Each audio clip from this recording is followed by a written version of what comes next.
안녕하세요, 김호준입니다. 3월 10일 대통령 탄핵이 결정된 당일 MBC 뉴스는 친박 집회를 이렇게 총평했습니다. 주최 측 추산 누적 참가자 1,500만 명. 태극기의 물결은 대통령 퇴진을 막지 못했지만 보수권 집회에 새로운 장을 마련했다는 평가를 받고 있습니다. 시청 앞에 500만 명이 모였다고 말도 안 되는 과장을 하는 친박 측 추산을 그대로 인용하며 계엄령 선포를 주장하고 헌재와 특검과 언론을 협박하고 언론인들에게 폭력을 행사하고 끝내 3명의 사망자까지 내고만 이 친박 집회를 보수 집회의 새로운 모델로 칭송한 겁니다. 보수 매체가 보수적 주장을 할 수 있죠. 하지만 지금 MBC 뉴스는 아무리 양보해도 보수 매체라 보수적인 주장을 하는 게 아니죠. 보수라면 오히려 법 질서를 위협하는 폭력과 위법에 비판적이어야 합니다. 이 정도면 MBC 뉴스는 보수적이 된 게 아니라 그냥 친박이 된 겁니다. 김호준 생각이었습니다.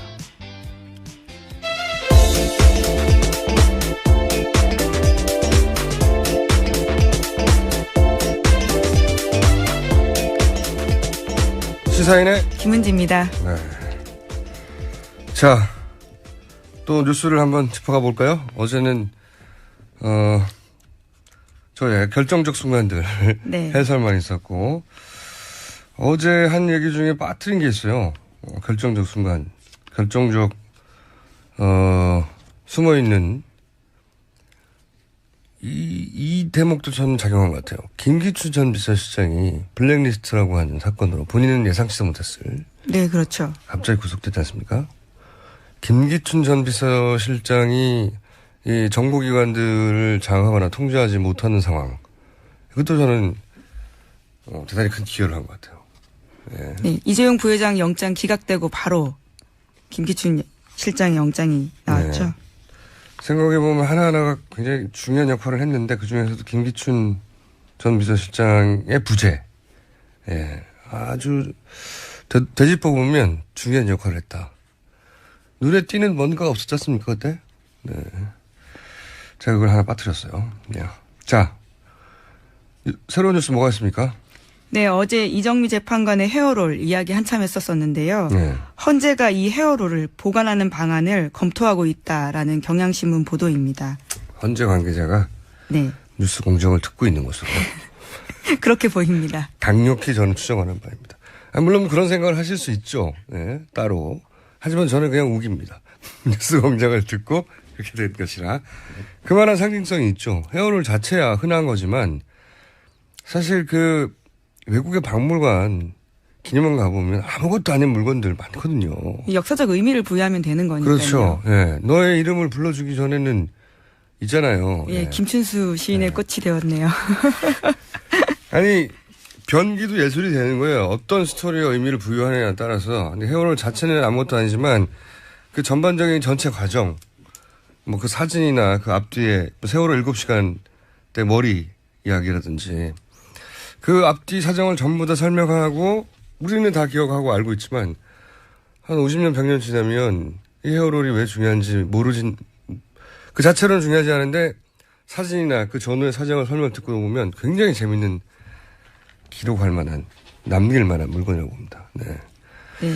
그래서 이 헤어롤을 지금 헌재가 확보할 예정이다라고 보도하고 있는데요. 네. 헤어롤은 현재 이정미 재판관 집에 있다라고 합니다. 그렇겠죠. 근데 본인이 그날 쓴 헤어롤이 그 두 개가 뭔지 어떻게 구분하죠?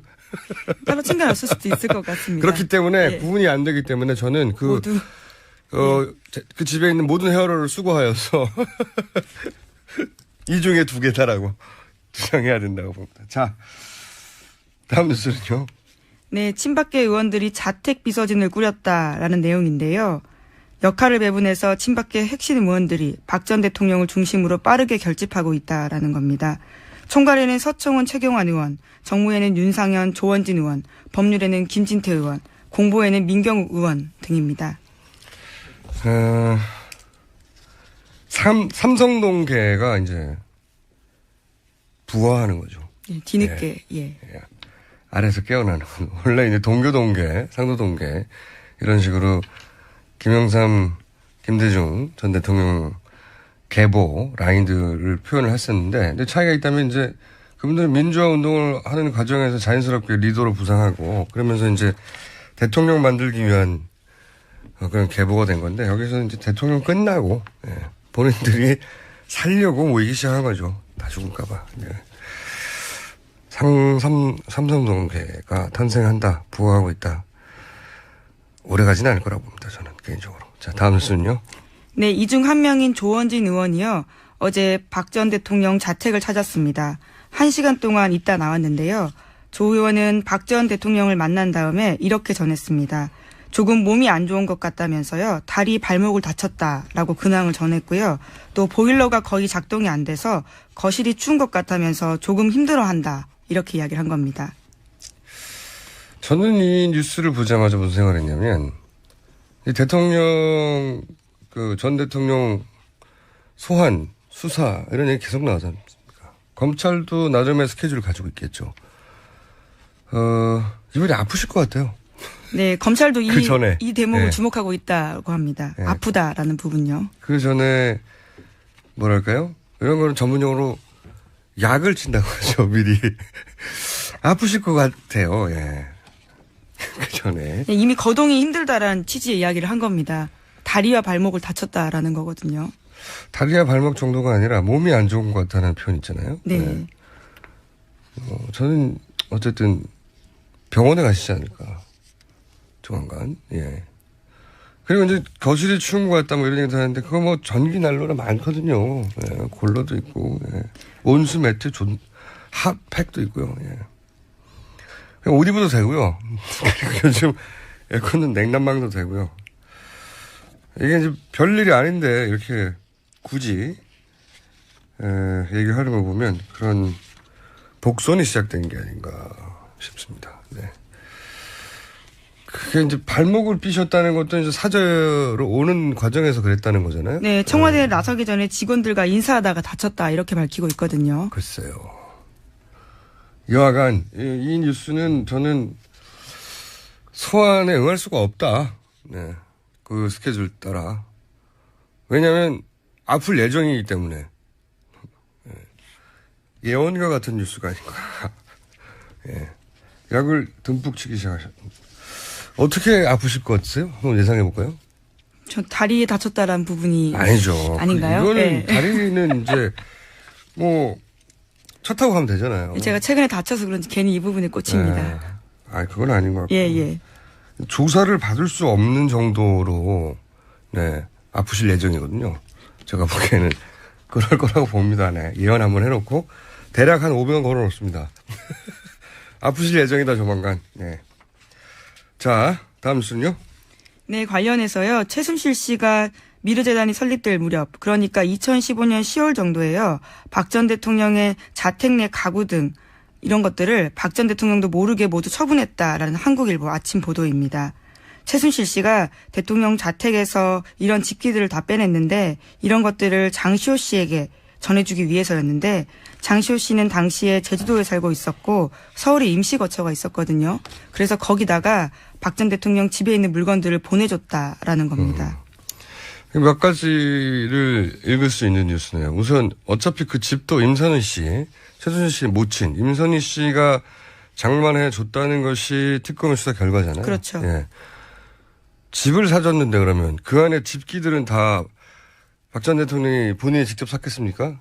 예. 그럴 리가 없죠. 그러니까 이게 경제 공동체였다는 의미이기도 하고 사실상. 왜냐하면 최순실 씨가 자기 물건이 아닌 걸 함부로 처분할 수는 없잖아요. 네, 처분권을 가지고 있는 듯한 행동을 하고 있죠. 듯한 게 아니고 한 거죠. 네. 예. 그리고 또 이런 것도 있어요. 설사 돈을 임선희 씨가 다 됐다 하더라도 본인이 애착이 가진, 예를 들어서 이런 물건은 이 가구는 내가 골랐어 이랬다면 돈은 줬다 하더라도 그걸 함부로 처분 못 하거든요. 그것도 아니라는 거죠. 그러니까 생활인으로 일상인으로 결정 같은 것도 다 누군가 대신해 줬다는 거죠. 예. 이 가구도 뭐 본인이 산 것도 아니고 집 사면서 쑥 같이 들어간, 그래서 공사이 크죠. 집만 덜렁 들어갔을 리가 있습니까? 그 안에 일체의 집기가 한꺼번에 들어갔을 텐데, 그런 것도 이제 본인이, 박 대통령 본인이 안 샀다는 거죠. 예. 모델하우스 인생인 거죠. 최순실 씨가 이걸 처분했다는 뉴스가 소스가 누굴까요, 근데? 근데 우선 장시호 씨의 전원처럼 기사에는 나와 있습니다. 집길을 옮긴 A씨도 등장하긴 하네요. 예, 그렇죠. 네. 이게 모델하우스 인생인 거예요. 지금도 집기들이 그렇게 들어왔잖아요. 예. 자, 다음 뉴스는요? 네, 또 박 전 대통령 지지자 10명 넘게가요. 전날 자택 주변에서 밤을 지새웠습니다. 게다가 그 앞에서는 친박 시대들 간의 다툼도 벌어졌는데요. 박근혜 지킴이 결사대 소속 일부가 목숨을 내놓고 싸우자라면서 입단서를 받았거든요. 그러자 다른 참가자들이 대통령님은 이런 거 좋아하지 않는다라면서 반발을 했습니다. 아, 서로 싸웠다? 예. 네. 그러다가 언성이 높아지자 한 남성이 반발하는 여성의 뺨을 때리는 등 분위기가 험악해졌다라고 합니다. 또 자기들끼리만 싸운 게 아니라요. 교통정리하고 있던 경찰과 실랑이를 벌이다가요. 경찰을 차에 치이게 했던 60대 남성도 있었고요.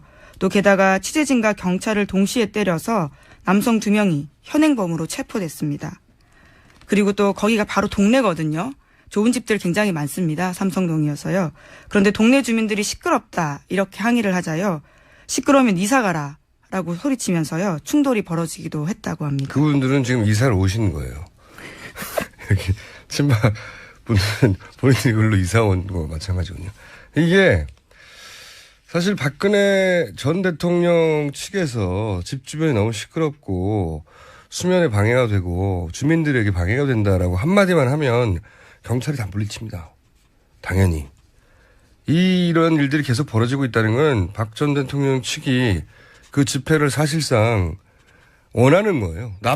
냅두고 있는 겁니다. 그렇죠. 예, 예. 네. 이게 이제 주택가기 때문에 집회 신고한다고 해가지고 집회 신고한다 다 막지 않는 게 아니거든요.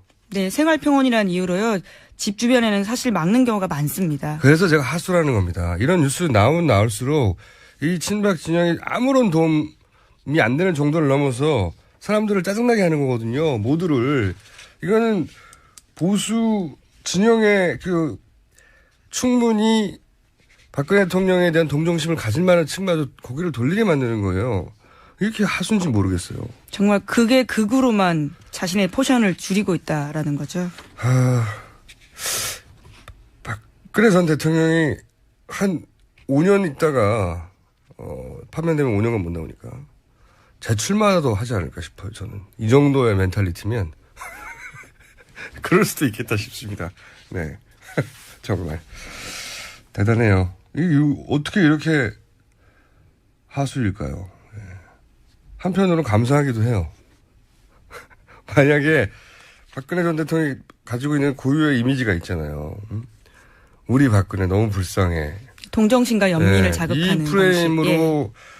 전면적으로 다시 재직결을 노리고 그랬다면 분명히 단죄받아야 되는데도 불구하고 동정심보다 무서운 선거에서 표는 없거든요. 그럼 다시 한번 제가 어느 정도는 살아서 여면이 계속해서 소멸하지 않고 이런 말도 안 되는 주장과 유세를 떨쳤을 텐데 참 반갑기도 합니다. 이 정도까지 하수였다 싶기도 하고. 자, 다음 뉴스는요? 네, 어제 방송 예정이던 MBC 스페셜 탄핵편이 불방되었습니다. 게다가 담당 PD가 방송 제작을 할 수 없는 부서로 전보됐는데요. 전국 언론노동조합 MBC 본부에 따르면 원래 이 방송은 3개월 가까이 제작됐다고 합니다. 그런데 갑자기 불방이 됐는데 그 이유는 방송 기획에 대해서 사전에 보고받지 못했다는 이유로 제작본부장이 편성 지시를 취소했다라는 건데요. 하지만 언론노조 MBC 본부 설명에 따르면요. 담당 PD는 지난해 부장과 국장에게 아이템 보고했고요. 게다가 담당 부장과 국장은 본부장에게 제작 승인 받았다라고 합니다. 너무 당연한 거죠. 아니 3개월을 다큐멘터리를 찍으려면 거기 동원된 카메라맨과 PD들과 스태프들이 얼마입니까? 자기들 돈으로 찍나요? 당연히 회사에서 나왔죠, 예산이.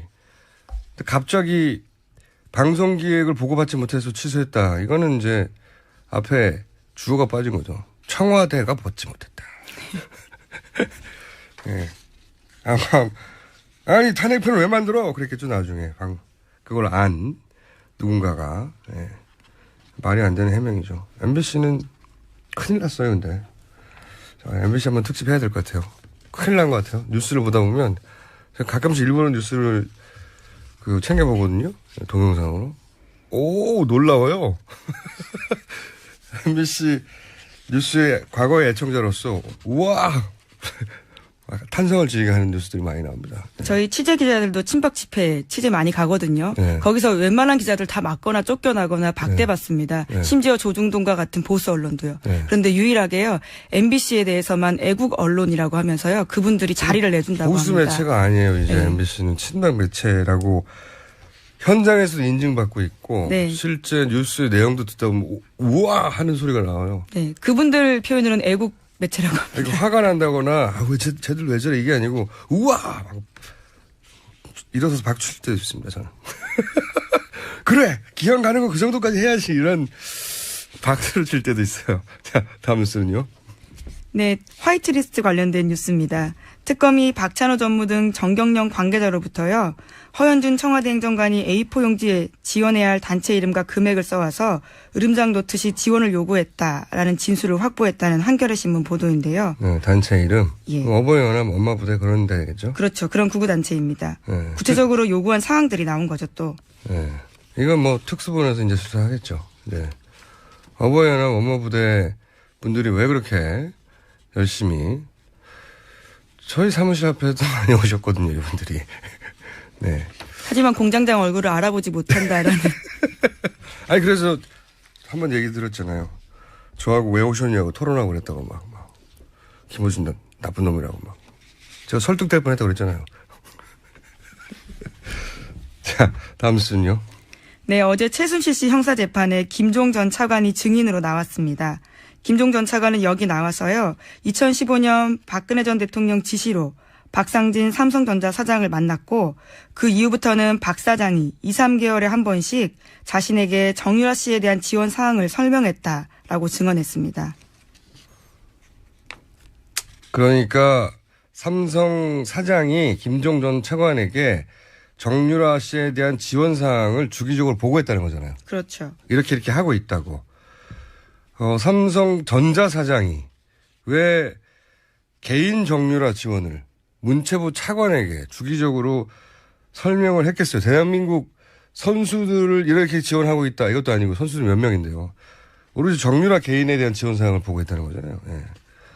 이랬다는 거는 이제 김종 차관한테 알려지면 최순실한테 올라간다는 걸 알고 있었다는 거죠. 그리고 최순실한테 가면 박근혜 전 대통령한테 간다는 것도 알고 있었다는 거죠. 삼성은. 그러니까 김종용 차관한테 삼성전자 사장이 왜 정유라 관련 보고를 문체부 차관한테 합니까? 말도 안 되는 거죠. 네. 자, 굉장히 재미있는 뉴스네요, 근데. 이런 식으로 보고를 받았군요. 매번 직접 만나지 않고 2, 3개월에 한 번씩 주기적으로 보고할 사항이 있었나 보죠. 김종 전 차관에게 삼성전자 사장이 보고를 했다. 재밌습니다. 김종 전 차관이 이렇게 증언했다는 거죠. 예. 자, 다음 수는요. 네, 성형외과 원장 김영재 씨가 박근혜 전 대통령과 암호를 정해놓고 청와대에 들어가서 미용 시술을 했다라는 한국일보 보도인데요. 이영선 경호관이 김영재 씨에게 전화해서 대통령이 상담을 원한다라고 말하면 보톡스 시술을 원한다라는 뜻이라고 합니다. 또 대통령이 불편해한다. 대포폰으로 했잖아요. 대포폰으로. 예, 그렇죠. 예. 이중 보안 철저한데요, 보안이. 대포폰으로 하면서도 암호를 이야기한 거죠. 예. 보톡스라는 단어를 함부로 꺼낼 수 없었던 1급 비밀이군요. 이게. 보톡스는 상담 그리고 또 대통령이 불편해한다라고 말하면요. 그건 멍을 빼는 주사를 놔달라라는 뜻이라고 합니다. 그리고 재밌습니다. 예, 별다른 이야기를 하지 않을 경우에는요. 보통 이런 것들은 이제 국가 보안을 다룬다든가, 예? 비치인가 받아서. 근데 이분들은 이제 성형과 관련된 것을 대포폰 플러스 암호로 주고받았던, 예. 재밌습니다. 그리고요. 예, 별다른 말을 하지 않을 경우에는요. 들어가서 김영재 씨 사업과 관련된 이야기나 혹은 일상 대화 또는 기도를 했다라고 합니다. 재밌네요. 그리고 또 시술에 필요한 주사기는요. 사전에 관저에 보관해 두기도 했고요. 또 히알라제라고 해서 멍을 빼는 주사약이 있거든요. 그것도 관저에 두고 왔다라고 합니다. 자주 있었다는 얘기죠, 이게. 예, 이런 일들이. 그러니까 아예 놓고 다니는 거 아닙니까? 예, 거기에. 김영재 씨가 인정한 것만 오해인데요. 아마 그 이상으로 보입니다. 그러니까요. 예. 오해면은 뭐 1년에 한 번 정도밖에 안 했다는 얘기인데, 그러면은 이렇게 놓고 다닐 리가 있나요? 이런 뉴스를 보면 청와대에서 이제 대량 구매했던 각종 약품들 있지 않습니까? 무슨 마늘 주사니, 무슨 100억 주사니. 그거 다 청와대 직원들이 나눠 맞았다고 그러고, 말도 안 되는 소리인데, 그 말도 안 되는 소리를 약이 너무 많으니까 할 수 없이 그렇게 거짓말을 했는데, 이게 전부 대통령 본인의 피부 미용을 위해서 청와대 예산으로 그런 약들을 샀다고 강력하게 의심할 수밖에 없는 정황인 거죠. 예. 다른 것들이 놓고 다녔고. 아, 참. 자, 다음 순요. 네, 우병우 전 민정수석의 아들 우아무개 씨가 미국으로 출국했다라고 합니다. 지금 검찰 조사 받아야 될 상황인데요. 나가버렸고요. 검찰은 법무부에 입국 시 통보 요청을 했다고 합니다. 입국 통보? 예. 예. 저랑 그 주진우 기자랑 이런 거 받을 때 있어요. 입국 통보 들어오면. 출국 금지가 되신 적은 없으신가요, 혹시? 출국 금지 되기 전에 나갑니다. 저는. 아, 네. 입국 통보라는 게 이제 이런 거거든요. 들어오는 대로 부르려고 하는 거거든요. 예. 입국 통보. 굉장히 반감된 단어, 입국 통보. 네. 오늘 여기까지 하겠습니다. 네. 시사인의 김은지였습니다. 감사합니다. 첫 번째 인터뷰 시간입니다. 제19대 대통령 선거 예비 후보자로 선관위에 가장 먼저 등록한 분은 누굴까요? 오늘 그분이 나오셨습니다. 안녕하세요. 네, 안녕하세요. 심상정입니다. 네. 왜 이렇게 바쁘게 진짜 일본 근데 제가 타자로. 가보니까요. 네. 첫 번째가 아니고 두 번째더라니까. 누가 먼저? 제가 전함은 기억을 못 하는데요. 불심으로 대동단결 이런. 그건 아니고 정치인이 아니신. 그러니까요. 그런- 기억하시는 분이 한 분 등록을 했대요. 아, 일본 타자로. 야, 일본을 뺏기셨네. 정당 소속으로는 제가 정당 소속으로는. 네, 최초로 제가 했습니다. 최초로 누가 하셨는지 저희가 한번 알아봐서 예. 미니 인터뷰를 한 3분 정도 하죠. 어쨌든 그걸 노리신 거 아닌가 싶은데. 자, 왜 이렇게 급하게 하셨어요, 근데? 급하게 한 게 아니고 정상적으로 한 거죠. 준비가 다 됐기 때문에. 그러니까 오래전에? 숨겨진 진실이 하나 확인된 겁니다. 출마할 때부터 예. 완주 여부 질문 공세에 시달렸던 후보가 예. 두 달 후에 투표용지에 이름을 올릴 예. 후보로 확정된 유일한 후보다. 그게 정의당에 그만큼 후보가 없었다는 뜻 되는 거 아니에요? 아니죠. 그만큼 이제 아니면 너무 마음이 급했다. 꼴찌였어, 지지율이. 꼴찌는 아니지. 꼴찌 아니고 제 뒤로도 수두룩 있어요. 그러니까. 지금 이제 원내 정당 막 중에. 지금 몸풀 그 지지율이 몸풀기에 들어간 것 같습니다. 근데 지금 탄핵 그 여론조사 기간마다 좀 다르긴 한데 탄핵 인용된 직후에 나온 발표 중에 보면 네.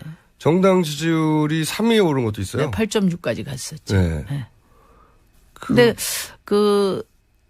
그동안의 탄핵 국면에서 예. 이제 우리 정의당이 좀 열심히 했거든요. 네. 그래서 우리 당원들이 느끼는 체감 지지율은 높은데 네. 이제 체감 지지율은 발표되는 심박 지표도 지지율이 굉장히 높은 것 낮아가지고 같은데. 예. 그 당원들이 실망했어요. 탄핵 소추를 열심히 하니까 5당으로 밀리고 정치 뉴스에서 사라졌다. 네. 그랬는데 최근 들어서 조금 오르고 있는 것 같습니다. 그 이유는 뭘까요? 제 경험으로는 국민들이 정치인이나 정당이 한 일에 대해서 늘 기억하고 계세요. 그리고 필요할 때는 꺼내 쓴다. 네, 꺼내 쓰시죠. 지금 이제 탄핵이라고 꺼내실 때가 하는- 됐다고 봅니다. 탄핵이라고 하는 그 위중한 상황에서는 챙겨줄 여력이 좀 없었는데, 예. 지금 이제 탄핵되고 났더니 이제 더 나은 후보가 누군지 찾기 시작했다 이런 건가요? 그렇죠. 그러니까 이제 뭐 아직도 좀 그런 점이 있지만 대통령 파면되기 전까지는 오로지 사실 국민들이 관심이 대통령이었어요. 뭐 언론에서 뭐 대선을 밀어붙였지만은 이제 박근혜 전 대통령 보고 있으면 빨리 교체해야 되겠다. 이런 이제 정권 교체 열망이 유력 정당 유력 후보에게 쏠렸는데 이제부터는 아마 본격적으로 촛불 요구를 실현할 수 있는 그런 정권 교체, 그런 정치 구도, 그런 대통령 후보 유심히 따지게 될 겁니다. 그전에는 빨리 파면을 요구하다가 이제는 빨리 수사를 요구하지 않을까요? 또다시 박근혜 전 대통령이 뉴스에 초점이 되지 않을까요? 이제 뭐 그렇게 되겠죠. 그렇게 되겠지만 네. 아마 그래도 낡은 세력을 심판했다, 한 고비 넘겼다 이런 안도감이 국민들에게 있을 겁니다. 좀 여유가 생겨가지고. 물론 이제 지금부터 관심은 이제 과거가 아니라 미래로 네. 아마 관심이 집중될 거예요. 새로운 삶, 새로운 대한민국 이게 슬로건 아닙니까? 우리 촛불 시민들의. 그래서 수사를 제대로 받을까요? 뭐 안 받을 도리가 있습니까? 검찰이 똑바로 해야죠. 제가 보기엔 아프실 이제 예정으로 지금 뭐 간파되던데. 아프시든 뭐 어디 어떠시든 간에 이제 본인이 예. 이제 불소지 특권이라는 방패가 사라졌기 때문에 그렇기 때문에 아프실 문제는 걱정. 피의자가 결정하는 게 아니고 예. 검찰이 결정해야 된다. 그래서 검찰이 저는 뭐 마지막 기회라고 생각해요. 지난번 특검 보면서 우리 국민들이 이 특검처럼 보통 검찰이 했더라면은 과연 이런 국정농단 뭐 정경유착 가능했겠냐. 그래서 검찰 개혁의 필요성을 더욱더 절실하게 이제 만약에 아프신다면 어떻게 아프실 것 같으세요? 박근혜 전 대통령이? 저는 아프실 것 같은 느낌이 들거든요. 그러세요? 역시 늘 한 발 앞서 가시는 우리 총수님이시네. 그러면 뭐 저 휠체어라도 갖다 그렇죠. 예, 휠체어를 가지고 검찰로 모셔야죠, 뭐. 승복 메시지도 안 나오는 거는 예상하셨죠, 사실. 뭐 예상을 한치도 어긋나지 않는 것 같습니다. 불행히도. 헤어롤에 대해서는 어떻게 보셨어요? 당일 아침에 헤어롤을 보면서 아마 대부분 일하는 여성들은 진한 동지애를 느끼지 않았을까. 진한 동지. 아주 익숙한 자기 모습을 봤을 거예요. 네. 정수리 뽕이라고 부르는데 여성들에게 굉장히 치명적인 부위라면서요. 여기가. 예, 거기가 자고 나면 항상 거기가 주저앉기 때문에 네. 저도 늘 거기다가 헤어롤을 2-3개를 합니다. 근데 네. 저는 그날 그 이정미 재판관의 헤어롤을 보면서 오늘 파면 확정이구나 이렇게 생각했어요. 아 그래요? 그래서 얼마나 긴장했으면 얼마나 내 사명을 오늘 진짜 제대로 해야 된다 그런 긴장감이 있었으면은 헤어롤을 말고 왔겠어요. 그건 아전 인수 아닙니까? 아니에요. 여성들은 뭐 저도 그런 경우가 많은데. 네. 아니 제 말은 너무 긴장해 이렇게 기각시킬 걸로 생각이 너무 긴장해서 그럴 수 있어요. 아니 그거는 이제 그 직감이죠. 통찰력. 그 아전 인수라고 합니다. 그런 거를. 제가 걱정했던 거는 뭐냐면은 예. 직전에 하야라도 하면 어떡하나. 그러면 헌재에서 뭐 기각을 한다든지. 각하죠. 각하를 해버리면 어떡하나 이런 걱정을 많이 했거든요. 근데 너무나 다행스럽게 대통령은 그 판결 결과가 기각이 될 거라고 확신했고 무슨 5단 케이크를 준비했다는 건 맞습니까? 제 첩보에 의하면 확실히 믿을 만한 사방팔방에 흩어져 있는 저희 점조직 첩보원들이 그러니까 그분이 아직까지도 자신이 무슨 일을 했는지를 모르는 거예요.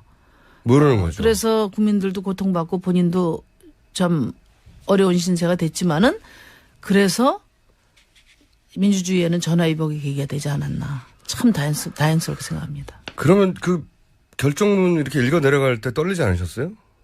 결정문에 대해서도 그 전날 많은 얘기가 있었어요. 그런데 앞에가 나쁘면 뒤가 그렇죠. 좋고 예, 그런 것까지 우리 아마 그 시민들이 다 일일이 확인했을 거예요. 그래서 근데 그러다가 3연속으로 나오면서 제가 사실은 그 소추위원들한테 어제 한번 나오셨는데 쉬는 시간에 본심을 물어봤거든요. 진짜 떨렸다고. 그때 두 번째 그러나까지는 그랬는데 세 번째 그러나 나오면서 이거 큰일 났구나. 그랬다고 하더라고요. 그러나 저는 사실은 거의 귀에 잘 안 들렸어요. 너무 긴장해가지고. 귀에 잘 안 들리셨다고요. 그래서 불안하셨죠 좀. 그죠? 그럼요. 우리 국민들 뭐 다 떨리는 가슴으로 들었을 거예요. 네. 그래서 결정문에서 파면한다 나왔을 때는 어디서 누구랑 모시다가 어떻게 하셨어요? 아니 저희는 이제 우리 그 국회 안에서 예. 의원들하고 의원님 같이 함께 정의당 화면을 의원들과 봤죠. 함께. 그럼요. 예. 왜냐하면 또 바로 또 입장도 이야기를 해야 되니까 다들 박수가 터졌겠지만 나왔는데 제가 이 박수를 쳐야 될지 잠시 고민이 돼서 하늘을 쳐다봤죠. 왜요? 왜? 아니 그러니까 뭐 표정 관리가 안 돼가지고. 카메라 그때 있었습니까? 그럼 카메라 많이 와 있죠. 그랬구나. 카메라가 없으면 박수 쳤을 텐데. 자, 이제 지나간 얘기 그만하고, 지금 정부를 좀 짚어볼게요. 이제 5월 달에 대선 아닙니까? 네. 그리고 과거 선거에서는 항상 이 진보정당이, 민주당하고 단일화 압박, 혹은 뭐 후보 사퇴 압박, 그 과정에서 온갖 역경과 비난을 한 몸에 받으셨고, 그러다가 다시 정치 못하는 거 아니야 정도까지 가신 적도 있고, 굉장히 억울한 면이 있었지만, 하지만 정치 현실이 그랬어요. 그러니까 그게 옳았다는 게 아니라, 그렇게 합치지 않으면 못 이기는 거 아니야? 이런 게 굉장히 많았었거든요. 근데 그러니까 이번에 좀 양상이 다릅니다. 네. 이번에는 제가 늘 말씀드렸지만 국민들이 예. 그 수구 보수 세력들을 퇴출시켰죠. 그러니까 이제 권력을 다투는 지위에서 이제 끌어내렸고, 예. 정권 교체는 저는 구분응선을 넘었다. 그리고 이제는 자신의 삶을 바꾸는 대한민국에 우리 국민들이 관심을 집중하고 있기 때문에 민주화 이후에 최초로 대한민국 미래를 놓고 야당들 간의 진검승부가 벌어졌다. 그런 선거다. 그리고 거기서 야당은 어디까지가 포함되는 겁니까? 여당이 없죠 지금. 다 여당이었긴 한데 제 말은 국민의당과 바른정당과 정의당과 민주당 다 야당인가요? 근데 이제 이번에는 아마 정의당의 구분은 어떻습니까? 씨름판에 예. 민주당이 중심에 서 있고요. 예. 그 다음에 이제 결국은 국민의당 정의당과의 경쟁, 이것이 지금 우리 바른정당까지는 아직 바른정당하고 또 지금 자유한국당은 예. 물론 지지율이 부자망해도 3년 가잖아요. 예. 일정하게 나오더라도 그건 그라운드가 다르다. 이렇게 보고요. 국민들 관심에서 경쟁 대상이 아니라고 보시는 거예요. 결국은 이제 야당들 간의 진검승부인데 중요한 것은 민주당의 오른쪽 하고 경쟁 구도가 형성되면 저는 우리 촛불 시민들이 원하는 개혁이 힘있게 가기 어렵다. 민주당 왼쪽과 경쟁 구도가 형성이 될 때 과감한 개혁의 시작이 가능하다. 그러면 그래서 현실적으로 저와 정의당이 이번에 특별한 사명을 부여받은 선거다 이렇게 생각해요. 그러니까 현실적으로는 2위 전략인데 2등 정당이 되겠다는 건데. 왜 단정하십니까? 그럼 3등 하시려고요? 이제 시작도 안 했는데. 현재 기준으로 볼 때, 지지율 기준으로 볼 때 2위 전략인데 국민의당을 제끼고 보다 진보적인 방향으로 제가 이제 우리 차기 정권을 안철수 이끌고 가겠다. 후보님보다 더 전망이 있다 이렇게 보는 이유는 그거는 현실적으로 지금 지지율로 입증된 적이 없지 않습니까? 지지율이라는 건 늘 변하는 것이고 이제부터 시작이니까. 근데 이제 그런 이유는 뭐냐면 안철수 후보는 민주당보다도 더 온건 개혁의 입장이지 않습니까? 그렇죠. 더. 근데 우리 봐야죠. 시민들의 바람은 좀 더 민주당보다 왼쪽 과감한 개혁 쪽에 있다. 그 자리에 바로 제가 서 있기 때문에 물론 이제 제가 어느 만큼 우리 국민들의 바람에 부응하느냐 하는 것이 남아 있지만 어쨌든 이번에는 시민들이 단지 민주당에서 새누리당에서 민주당으로 정권 교체 이거라도 하자. 또는 뭐, 누가 대통령이냐. 여기서 그 관심이 그치지 않는다고 봅니다. 60년 된 이 기울어진 운동장, 오른쪽으로 극단적으로 경도돼 왔던 이 정치판을 어떻게 바꾸느냐. 이게 가장 큰 관심사 아니겠냐. 그렇게 저는 보고, 그래서 제가, 안철수 후보는 보다는 더 잘해야 촛불 시민들의 안철수 승리에 후보가 본인이 기여할 더 수 나은 있다 이렇게 점이 생각합니다. 일단 안철수 후보가 목표이신 것 같은데 안철수 후보보다 아니 더 목표가 아니라 뭐 아까 물어보시니까 제가 말씀드린 거예요. 안철수 후보보다 내가 이 점에서 더 낫다. 우선 시대 정신에 투철하고 예. 과감한 개혁을 추진할 수 있는 적임자다. 그리고 뭐 지금까지 제가 13년 정치했는데요. 그 13년 진보 정치 과정이 기득권 세력에 단호히 맞서왔던 그런 시간이었기 때문에 앞으로 개혁이라는 건 결국은 기득권과의 싸움이지 않습니까? 기득권에 휘둘리지 않고 과감하게 밀고 가는 그런 개혁의 추진력이 필요한 리더십이다. 그러면 헌재 결정 직후에 가장 먼저 하신 일들 1, 2, 3번이 뭐예요? 헌재 결정 직후에. 헌재 탄핵 직후에 예.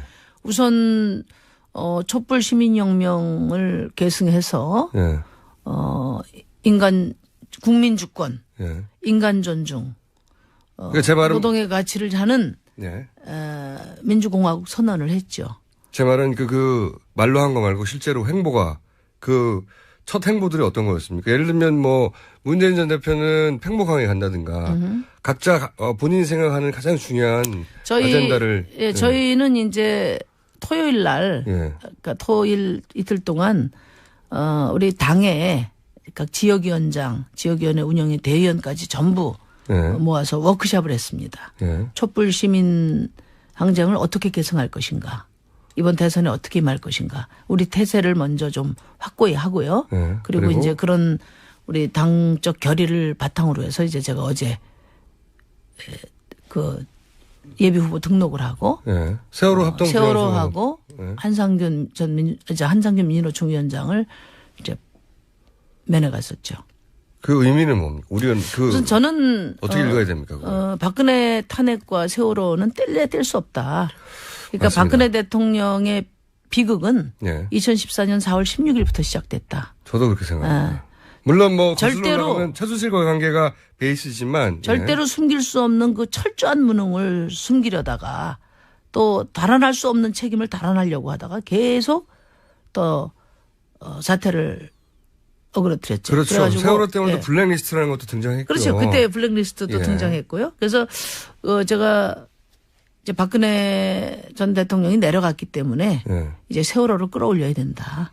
박근혜 대통령은 파면됐지만 세월호는 아직 바닷물 속에 있다. 이게 아직 아무것도 이제 시작이다. 그런 각오로 했고요. 어제 유가족들 뵀는데 많이 섭섭하셨던 것 같더라고요. 그 헌재 판결문에 그 부분이 인용되지 않은 거죠. 세월호 7시간이 빠졌기 때문에 그래도 제가 말씀드렸어요. 국민의 마음 속에서는 대통령 파면의 사유가 세월호다.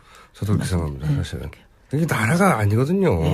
아직도 바닷속에 있어요. 맨날 거짓말만 하고 인양을 아직도 못하고 지금 말이 됩니까? 3년이 됐는데 거의. 그러니까 여기서 중요한 것이 늘 퇴진까지 그러니까 과거에 보면 직선제까지 이렇게 이제 우리 민주항쟁 했을 때 그랬지 않습니까? 근데 이제야말로 우리 국민들이 내 삶을 바꾸는 그런 촛불을 다시 시작할 거라고 봐요. 그게 이번 대선의 성과로 나야 이제 이게 우리 이제 새로운 대한민국이 시작되는 거죠. 김종인 전 대표는 출마할까요?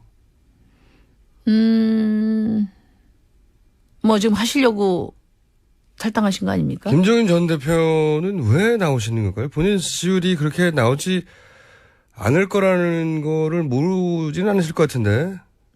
다 이제 어르신들은 다 자신으로 보는 세계관에 대한 말을 이렇게 어렵게 하십니까? 아니 뭐 왜 나오시는 겁니까? 잘못하면 이제 아니 후보 등록하셨다고 말을 조심히 하시는 거 아니에요? 김종인 대표는 왜 출마하시는 겁니까? 아니 저는 제 제3지대 예. 제3지대 개헌을 고리로 한 제3지대에 관심을 갖는 분들은 대통령에 관심을 갖는 분들은 별로 없는 것 같고요. 예. 대체로 다 총리 워너비들이 아니신가 그런 본인 생각이 듭니다. 개인의 지지율은 낮지만 국회의원 사이에 조정 능력이나 본인의 입지를 생각할 때 그 내각제가 구성되거나 혹은 개헌이 돼가지고 분권형이 돼서 국회의원들을 뽑을 때 좀 자기가 되지 않겠냐 이런 생각으로 나온다는 거죠. 그러니까 이제 이번 대선이 아니고 예. 3년 개헌된 후에 후에. 예, 예. 본인들 계획으로는 이제 3년 후에 그럼 김종인 전 대표는 본인이 왜 총리가 될 수 있다고 생각하실까요? 아니 이제 그분은 그런 전망을 제시해서 총리 워너비들을 제3지대로 모으시려고 하는 거죠. 그래서 이번에 대통령을 해보겠다 이런 그러면 생각이 아니신가? 유의미한 역할을 해낼 거라고 보십니까? 의미 있는 지지율이 나오거나? 저는 뭐 쉽지 않다고 보고요. 네. 이미 제가 썰전 때도 그런 말씀을 드렸는데 국민들이 판을 흔들고 있는데 지금 60년 대한민국 정치판이 요동을 치고 있는데 거기서 기울어지는 운동장에서 쓰던 기술들 과거 기술들은. 가지고 네. 하다가는 이제 다 되치기 당하는 거죠. 황교안 대행은 출마합니까? 황교안 대행은 출마 못할 거라고 봅니다. 하면 어떻게 하시려고요? 하면 뭐 좋은 거 아닌가요? 아니 너무 솔직히 얘기했나? 근데 좋은 거 아닌가요? 그 양심이라는 게 있는 거죠. 양심이라는 게 도리라는 게 있고 지금 탄핵된 정부의 2인자잖아요. 네. 사실은 황교안 총리도 이미 탄핵된 거나 다름없습니다. 그러니까 최소한의 지금 선거 관리 잘 하고 이제 가시라 이런 건데 본인으로서는 이제 그렇게 되면 패족 총리로 남을 가능성이 크니까. 출마하지 않고 이렇게 이 정부와 함께 마감되고 나면 검찰의 수사대장이 될 수도 있잖아요. 물론이죠. 그러니까 오히려 정치적으로 살아남기 위해서 혹은 그 이유를 생각하기 위해서라도 출마해야 되지 않을까요? 물론 이 자유한국당의 요청도 있을 것이고요. 지지율도 한 10% 정도 선을 계속 유지하고 있고요. 그러니까 근데 황교안 총리가 그렇게 천지분간을 못하는 사람이라고 생각은 안 듭니다. 왜냐하면은 말을 그렇게 막 하십니까? 그러면 남은 천지분간이 못하는 사람이 되는 거잖아요. 저는 그 황교안 권한대행이 네. 최소한의 어떤 그 양심과 도리를 잊지 말고 권한대행을 마무리하기를 바랍니다. 그 국민의 하여튼 간절한 바람이죠. 그분들끼리 생각하는 그분들 나름의 도리가 또 있을 테니까요. 저는 가능성이 개인적으로 높다고 보긴 합니다만. 하여튼 나오면은 감사하게 생각하신다는 거죠. 본인이 황교안 대행이 후보가 되면 황교안 대행 정도는 내가 이길 수 있다고 생각하시는 거예요? 지금은 이제 보수를 지지했던 분들이 지금 어디 마음 둘 데가 없으시잖아요. 그렇죠. 네, 그러니까 황교안 총리로 이렇게 뭐 잠시. 지지가 몰리는 건데 이제 대선 주자로서의 황교안이 과연 말이 되나 이런 생각을 당연히 하시지 않겠어요? 네. 자, 홍준표 도지사. 오늘 왜 이렇게 저 머리 아픈 분들을 자꾸만 꺼내십니까? 홍준표 도지사 지지율, 최종 지지율은 몇 프로 예상하십니까? 근데 자유한국당 후보가 되시겠나요? 글쎄요, 다퉈봐야 알겠죠. 박근혜 대통령에 대한 충성도가 낮기 때문에 쉽지 않을 것 같은데요. 이번 대선에서 가장 중요한 이슈는 뭐가 될 것 같고, 그리고 심상정 후보님의 등록하셨으니까 이제 후보라고 불러도 되겠네요. 후보님의 메인 메시지는 뭡니까, 이번에? 그러니까 정치도 경제도 먹고 살기 위한 수단이다, 방편이잖아요. 네. 결국은 잘 먹고 잘 살려고 하는 거죠. 네, 결국은. 먹고 살면서 존엄성을 지키는 거. 그렇죠. 그 자리 좀 차이가 나는 거죠. 진보하고 네, 보수가. 그게 지금 우리 국민들이 가장 바라는 것이고, 네. 그게 다음 정부의 제일 과제가 돼야 된다. 네. 이렇게 생각합니다. 그래서 제가 그 슬로건으로 노동 있는 민주주의를 내걸었는데요. 노동 있는 민주주의. 네, 네. 왜냐하면은 사실 민주화 이후에 6명 대통령을 뽑고 2차례 정권 교체가 있었잖아요. 네. 그럼에도 불구하고 뭐 어떤 한반도 평화나 또 정치 개혁에 있어서는 보수 진보 차이가 컸지만 경제 민생에 있어서는 지난 60년 정부가 다 친재벌 정부였다. 저는 그렇게 생각하거든요. 정의로운 경제인가요? 한마디로 하면? 네. 그래서 이번에는 친노동 개혁 정부를 세워야 된다. 그래서 친노동이라는 게 어떤 의미예요? 친노동이라는 게 이제 예. 땀 흘려 일한 사람들이 그 정당한 대가를 받을 수 있도록 정책과 또 우리 사회 시스템을 다 고치자는 거죠. 친노동이라는 게. 예, 아까 말씀드린 것처럼 먹고 사는데 먹고 살면서 존엄성을 지킬 수 있는 사회 만들자는 거죠. 그게 구체적으로 어떤 지금 가장 힘든 게 이제 결국은 비정규직 노동자들이잖아요. 비정규직 문제부터 해결하자. 네. 그리고 봉급장이 2천만 중에 1,000만이 평균 200만 원 못 받는단 말이에요. 이분들이 어떤 존엄성을 지키면서 살기 어렵잖아요.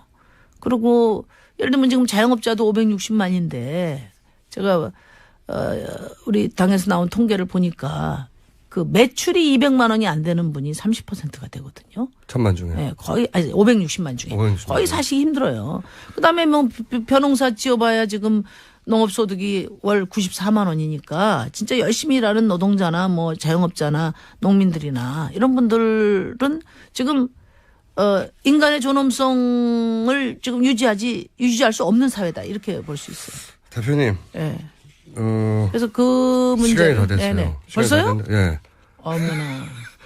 그래서 다음에는 저희가 1시간 뽑을게요. 아 감사합니다. 네. 제가 조금 저 뉴스공장에 이제 자주 시간을 주셔야 돼요. 알겠습니다. 이게 고품격 정치 담론을 찍어내는 이 직접 여론 나오시면 공장에. 저희가 충분히 시간을 뽑는 걸로 약속드리겠습니다. 그래, 알겠습니다. 네. 정의당 심상정 대표였습니다. 감사합니다. 네, 감사합니다. 3부에서 뵙겠습니다. 오프터 레코드. 하영 기자 나오셨습니다. 네, 안녕하세요. 한겨레 하호영 기자입니다. 자, 이제 사실상 대선 정국이 시작됐으니까 네. 네. 오늘은 이걸 한번 해볼까 합니다. 우선 먼저 민주당을 대상으로 해서 각 캠프의 걱정거리가 뭐냐. 예. 네, 민주당하고 다음 시간은 국민의당 그리고 뭐 바른당, 자유한국당은 출입을 안 하니까 출입을 안 하긴 하는데요. 지금 대선 후보가 11명이어서요. 이어서 그냥 자. 이름만 거명하기도 좀 벅찬데.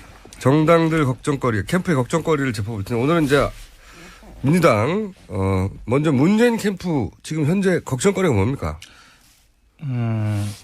대세로는 지금 굳어지고 있는 상황입니다. 현재로서는요. 네. 구심력이 얼마나 대단하냐면요. 그 본인을 이제 중도라고 표현하는 당내 의원 하나가 며칠 전 그 밥자리에서 이렇게 표현하더라고요. 두렵다. 공포심 있을 정도다라고 이야기를 하더라고요. 그런 의미는 본인이 소외되고 그렇죠. 잊혀지고 예. 예. 그 정도로 그럴까 봐. 그러니까 거기에 다가가면 확 빨려 들어갈 것 같고 좀 멀리 있으면 완전히 소외될 것 같고 본인의 정치적 스탠스가 다르긴 한데도 예. 가야 되는 거 아닌가? 가면 확 빨려 들어가지 않을까? 예. 이런 걱정을 할 정도로. 이 정도로 대세론의 힘이 막강하다는 거죠. 뭐 수치상으로는 그럴 수밖에 없죠, 사실은. 예. 맞습니다. 예.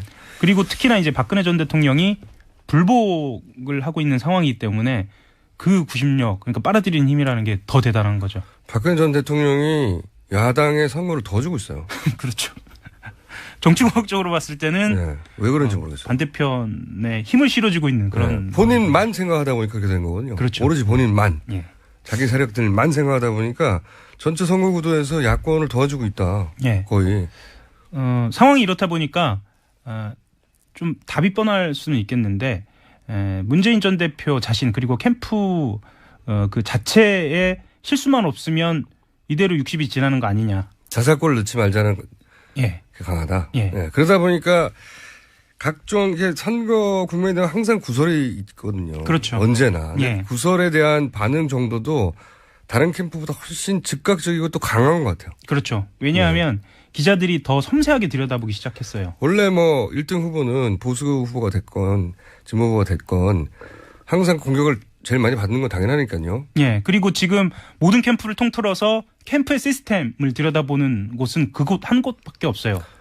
그리고 이제 지난 대선도 한번 했고 그때는 약간 예. 어설펐는데 이번은 제대로 하겠다고 캠프도 크고 예. 사람도 많고. 그러니까 당시에는 삼철, 뭐 예. 구인방 이래가지고 실세가 따로 있는 거 아니냐라는 분석도 나오고 실제로 그 일부 인사들이 물러나기도 했죠. 2012년 당시에요. 근데 이번에는 사실 그런 이야기는 좀 나오고 있지는 않습니다. 네, 워낙 그 시스템적으로 하려고 노력하는 걸로 좀 보입니다. 예. 네. 그래서 특히나 주목하는 건 이제 말실수라든가 아니면 어떤 뭐 선정된 인사들에 대한 그 과거의 문제라든가 이런 게 이제 그 언론의 주목을 받는데요. 최근에 이제 보면은 그 노무현 전 대통령 서거를 계산된 것이라고 이야기를 했다가 네. 손혜원 전 홍보 부본부장이죠. 네. 뭐 자리에서 물러났습니다. 그러니까 굉장히 전격적으로 조치가 됐어요. 바로 예. 네, 나오자마자. 예, 이건 하루도 아니고요. 몇 시간 만에 조치가 된 건데요. 뭐 본인도 실수를 인정하고 바로 자리에서 물러나겠다고 그렇게 얘기를 했다고 하고요. 그리고 전인범 전 특전사령관 같은 경우에도 5.18 발표를 전두환 전 대통령이 지시했다고 생각하지 않는다라고 네. 얘기를 했다가 거기도 이제 자리에서 네. 물러나고 이제 미국으로 떠났고요. 뭐 이거는 사실은 이제 노무현이나 호남 이런 상징성을 갖고 있는 그런 부분들이 있는데 사실은 좀 그렇지 않은 부분들도 있어요. 예를 들면 전윤철 공동선대위원장이 악성노조로 민간 기업에서 일자리를 창출할 여력이 적다. 네. 뭐 이렇게 해서 이제 악성노조 발언이라든가요. 양양자 최고위원이 반올림이라는 그 백혈병 네. 지원단체를 전문시위꾼이나 귀족노조로 빗댄 경우에는 사실상 그냥 넘어간 네. 그런 상황이죠. 이게 이제 노동 부분에 있어서 좀 소홀한 거 아니냐. 뭐 이런 지적도 사과 나오고요. 정도로 넘어갔다든지. 예. 그리고 이제 예를 들면 지지그룹 같은 경우에는 특히나 이제 그 양 최고위원 같은 경우에는 언론사 실명 거론하면서 그 일부 언론에 양 최고위원이 피해를 입은 것처럼 그렇게 좀 이야기가 오가고 있기도 하고요. 물론 이제 전후 맥락 발언 취지 다 살펴보면 전혀 이해 못할 바가 아닌 경우도 있긴 해요. 예. 원래 그런데 선거는 기본적으로 전후 맥락 발언 취지 다 살펴보지 않거든요. 그렇죠. 그리고 네. 각자가 책임을 좀 져야 하는 부분이죠. 그러니까 상대 진영이 혼신을 다해서 한 말에서 악의적인 부분을 찾아내지 않습니까? 그렇죠. 원래 선거 때는 이런 미끼가 나타나면 땡큐 별의 마치가 되는 거죠. 네. 특히나 언론 같은 경우에는 인사가 만사라고 그러잖아요. 그리고 그 인사가 어떻게 이후에 책임을 지느냐 아니면 인사가 어떻게 선정되느냐를 보면은 그 캠프가 갖고 있는 시스템이 어느 정도 구축되어 있느냐를 볼 수 있거든요. 그래서 좀 관심을 좀 많이 갖고 있죠. 저는 뭐 다른 캠프 얘기도 하겠지만 문 캠프의 이 문제라기보다는 조심해야 될 부분은 물론 손혜원 의원이 큰 실수를 한 건 맞아요. 네. 서로 그 단어에 악의를 담지 않았다 하더라도 네. 다른 선생님 잘못한 게 맞고 빌미를 줬죠. 근데 초보라서 실수도 많지만 이 민주당 지지자들에게는 매력적인 캐릭터거든요. 그렇죠. 그러니까 다들 입 다물고 있을 때 몸을 안 사리고 가려운 곳을 긁기도 하고요. 눈치를 보지 않고 비교하지 않고 근데 정치는 잘 모르고 사실. 네. 그래서 이런 구설도 문제가 되지만 또 다른 차원에서의 문제는 이런 캐릭터들을 전선에서 확 빼버릴 때 네. 느끼는 이 민주당 성향 지지자들이 느끼는 어떤 상실감 같은 게 있어요. 상실감 네. 같은 거. 이 관리는 안 되고 있다. 그래서 그 인물을 대체할 만한 인물을 빨리 찾아서 배치하는 네. 뭐 이런 고민도 좀 있는 것 같습니다. 그러니까 이제 너무 과잉 징계도 항상 경계해야 되는 부분이라고 봐요. 왜냐하면 네. 싸울 때는 그렇게 창과 칼이 왔다 갔다 하는 법인데 물론 이번에는 그런 케이스는 아니긴 하지만 과잉 징계도 경계해야 될 부분이다. 상실감을 주고 지지자를 위축시키게 만드는 부분도 있거든요. 네. 여기는 어쨌든 일이다 보니 그런 부분을 굉장히 신경 쓰는 것 같아요. 그리고 살 거를 넣지 말자. 그렇죠. 그리고 캠프 같은 경우에는 아까도 잠깐 말씀드렸지만 표를 잃지 않는 부분에 있어서의 전격적인 조치 있잖아요. 예. 그런 부분들이 즉각적으로 이루어지고 있어서 준비가 좀 많이 돼 있다. 대응은 빠릅니다. 예. 네. 대응은 빠른데 오히려 그렇게 기세를 죽이는 거 아닌가 예. 이런 부분이 있고 자, 안희정 캠프는 어떻습니까? 가장 큰 현재 이 마크맨들이 보는 문제점은 역시 대연정이죠. 대역죄라는 예, 단어. 뭐 지난주에도 말씀을 드렸다가 이번 주까지 또 말씀드리니까 좀 또 그 얘기냐 이렇게 근데 계속 질문이 그런 말씀드리는데 거 그게 계속 나오니까 그죠? 예, 어제 후보 등록을 했습니다. 예. 그러니까 이전엔 예비 후보였고 이제 드디어 이제 본선 후보, 예. 네, 당 본선이죠. 당의 본선 후보 등록을 했는데요. 기자회견이 있었어요. 기자회견이 있었고 본인과 대변인 그리고 본인이 다시 나서서 이렇게 기자들하고 질문을 주고받았는데 23개의 질문이 있었습니다. 제가 개수를 세봤어요. 이 중에 17개가 대연정과 관련된 질문이었어요. 아하. 그러니까 조금 더 구체적으로 말씀을 드리면 박근혜 전 대통령이 불복하고 있는 상황이다. 예. 그런 상황에서 친박계가 중심인 자유한국당과의 연정이 가능하냐 이겁니다. 친박도 연대 대상이냐 이런 얘기죠. 그렇죠. 한마디로. 거기서 이제 자유한국당에 대한 공당하고 연정을 하는 거지 어떻게 개인하고 연정하는 거냐라는 답이 돌아와서 그러면 친박계라고 딱 특정을 지어서 계속 물어봅니다. 예. 기자들은 그렇게 물을 수밖에 없긴 해요. 예. 그런데 계속 원칙적인 답이 오는 거예요. 아하. 예를 들면 모든 정당은 이미 승복했다. 여기서 승복은 이제 헌재의 판결에 승복했다고 생각한다. 다만 어떤 경우라도 다음 대통령은 모두와 함께 대화하고 노력하는 대통령이 되길 국민이 원한다고 생각한다. 이제 본인의 스탠스를 이야기를 하는 거죠. 본인의 기본 철학이죠. 예. 예. 근데 그 중에서도 그러면 친박계도 포함되느냐는 콕 집어서 이제 되묻는 질문에 는 모든 정당은 이미 승복했다고 생각한다. 아. 라고 이제 답변이 오고 구체적으로 좀 쉽게 설명을 해달라. 왜냐하면 기자들 같은 경우에는 다음 날 요즘 모바일로 많이 보시잖아요. 예. 제목을 뽑고 싶거든요. 네, 모바일로 보고 짧게 가고 간명하게 예를 들어서 간결하게 가야 박근혜 전 대통령은 제외라든가 이런 말을 듣고 싶은데 친박계 의원들은 제외라고 제외. 예, 듣고 예. 싶은데 안희정 도지사가 그 답을 원하는 걸 몰라서가 아니라 그렇죠. 예, 본인이 이때까지 주장했던 일관된 철학과 어떻게 조화롭게 이 말을 할지 아직 준비가 잘 안 된 거죠. 준비가 안 됐다라기보다는 그런 말을 좋아하지는 않는 것 같아요.